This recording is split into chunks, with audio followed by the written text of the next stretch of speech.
Food. It's a big problem in the monetary system, since it could be obtained only with money, those invented papers. People cannot live without it, and the monetary system owns all. If you do not believe me, give up the monetary system, take a bow and arrow, and start hunting for food, in the place where you are. It's very possible to be arrested by police because you broke the rules of the monetary system, although the earth and its resources cannot be owned. Also, it is very possible not to find any animals, all being detained by the monetary system itself. For food, for their rarity, for zoo, or for various reasons. Also, you cannot find any fruit or any vegetable, because all have been privatized. You can test yourself that food is not available outside the monetary system. And if you want to build a house, with a farm, to create your own conditions, food, electricity, you have to buy land and materials from the monetary system, and then pay various taxes. The food is also the main weapon that created slavery. Once you have food control, you can manipulate beings who need it. The food is a problem in the monetary system because it comes along with other products that are considered commodities. Is food a commodity? Analyze a little bit the human being, and deduct if food is a commodity. No wonder that the monetary system transformed food into an event. Romantic dinner, Thanksgiving dinner, all holidays are actually food.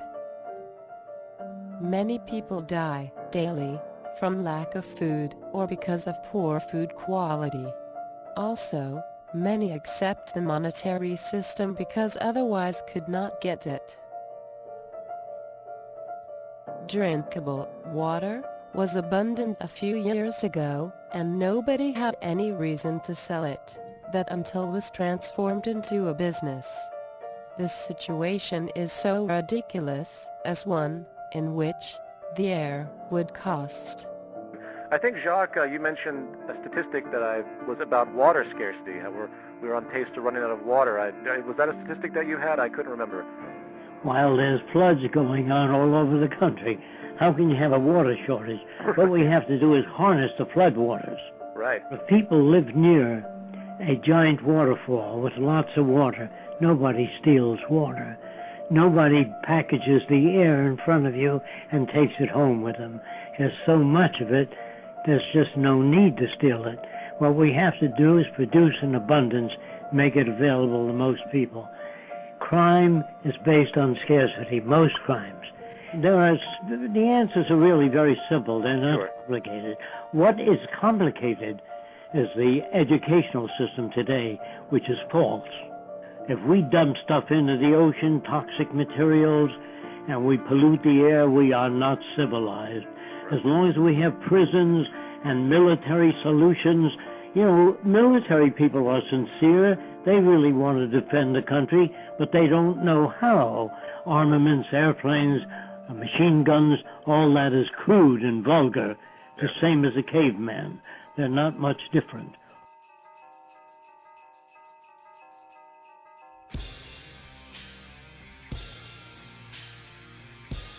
How about if, instead of millions of dishes, would be produced just a few, but enough for everyone? What would you think about food abundance?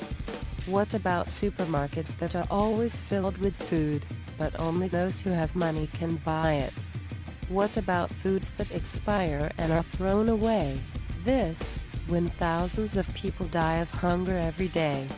What about the tons of food wasted every day? What about animal food? You can produce for people instead of animals.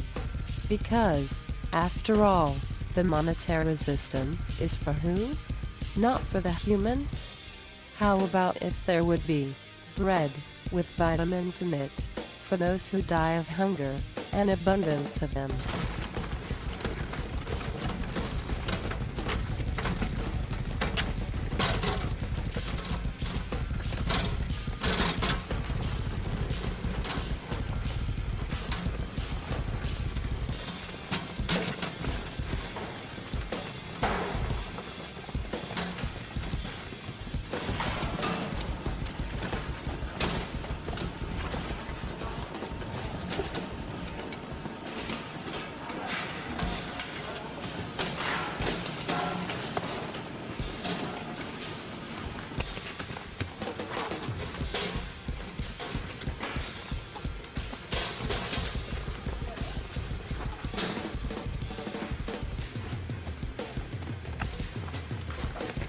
Wenn ich Ihnen sage, ja, dass die Tonne Weizen jetzt 100 Euro kostet, ja.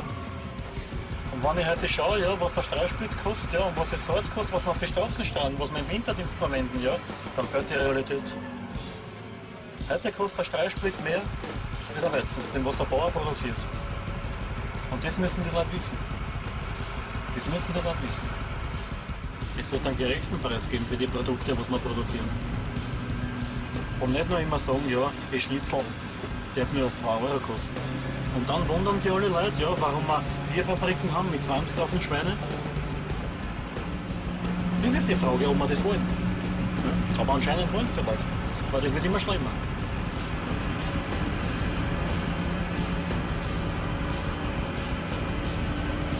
Also wir führen im Jahr ungefähr 2 Millionen Kilo Brot weg. Das was aber gar nicht schlecht ist, ja, das ist höchstens 2 Tage alt. Das könnte halt noch jeder essen. Und das passiert mir heute immer noch, obwohl ich das Geschäft jetzt da schon mehr als 10 Jahre mache und immer dieselbe Strecken fahre, dass alte Leute stehen bleiben und das Ganze einfach anschauen, was sie nicht glauben können, was wir da machen.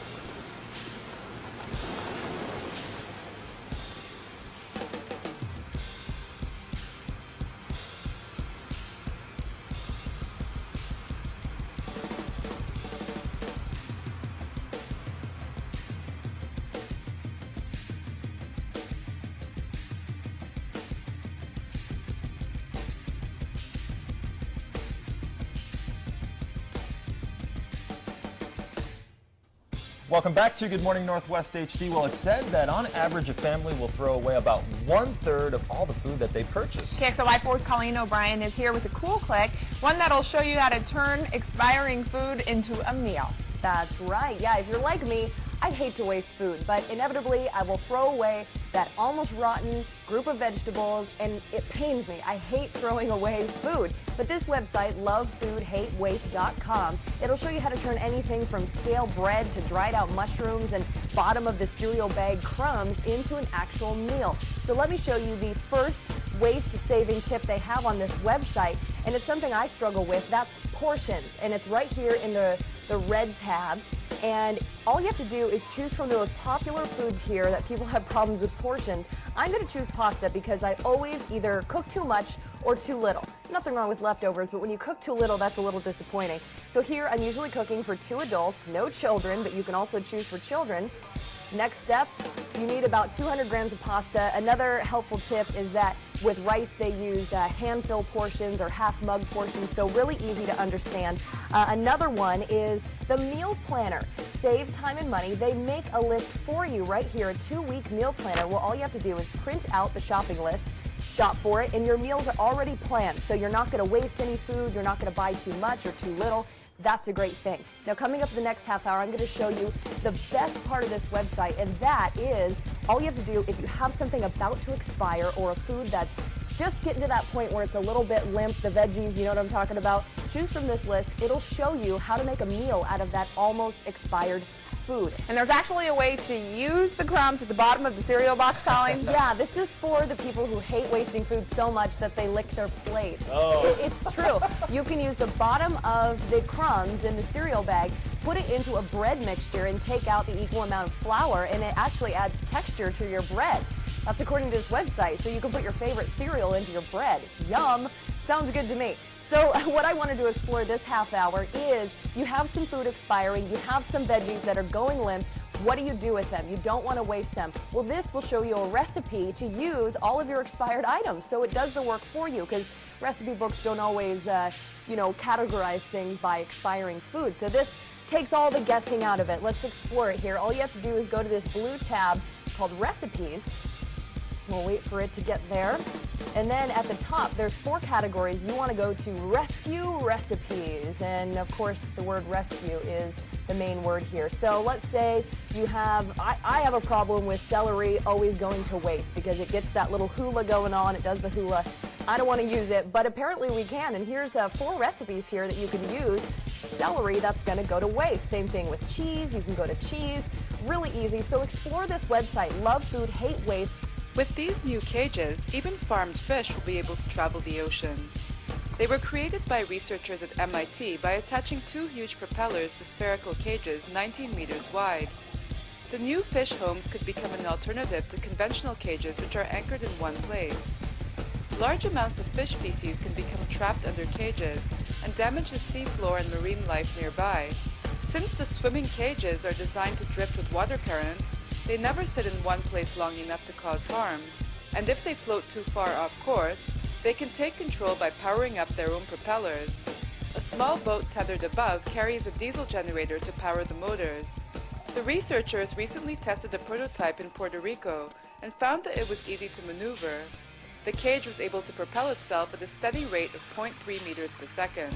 Hi, I'm Matt Dansko with Discovery News. We're here in New York City at the Science Barge to learn about sustainable urban agriculture. Sustainable urban agriculture is a way to grow food in a city, either on buildings or in vacant lots and available space, to reduce food transport into cities and really grow food where people live for a more carbon neutral, fresh, flavorful, nutritious product. The Science Barge floats in the Hudson River in New York City and is the only working example of a sustainable urban farm in the area. Their mission is to not only grow food without damaging the environment around them, but also to educate people on the benefits of sustainability. Sustainability is really reducing the impact on the environment with choices you make.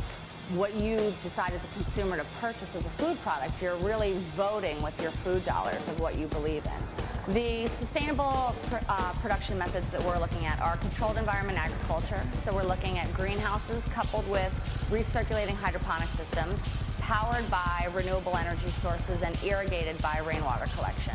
On the barge, these renewable energy systems consist of solar panels, wind generators, and a biodiesel generator. That energy is used to power pumps that help grow plants through water-based technologies, and it can even help grow fish. You can't really see them, but because the water has all this compost tea in it. But we have tilapia in this tank, and so what we're doing is all the plant material that we have left over that we're not eating, we'll compost that, and we compost it with worms, and then those worms we feed to our fish. Our fish waste goes through a biological filter to convert some of the elements. Then that will go to feed our plants, and then the plants will take up those nutrients to clean the water for the fish. So this is just a continuous cycle, and then that lets us produce fish and plants in the same space, still using controlled environment agriculture, but eliminating some of those other inputs that we're using, like fertilizers. To get water for these systems, we have two ways. We get water from the rain and from the river. So these are our rainwater storage tanks. We have 1,200 gallons of storage capacity here. We get the rain from the greenhouse roof. The greenhouse is 1,300 square feet, so in a 1-inch rain event, we can collect about 800 gallons of water. And with the collection of this water that will be used and reused before being dumped back out into the environment without hazardous waste, the cycle of sustainability is complete.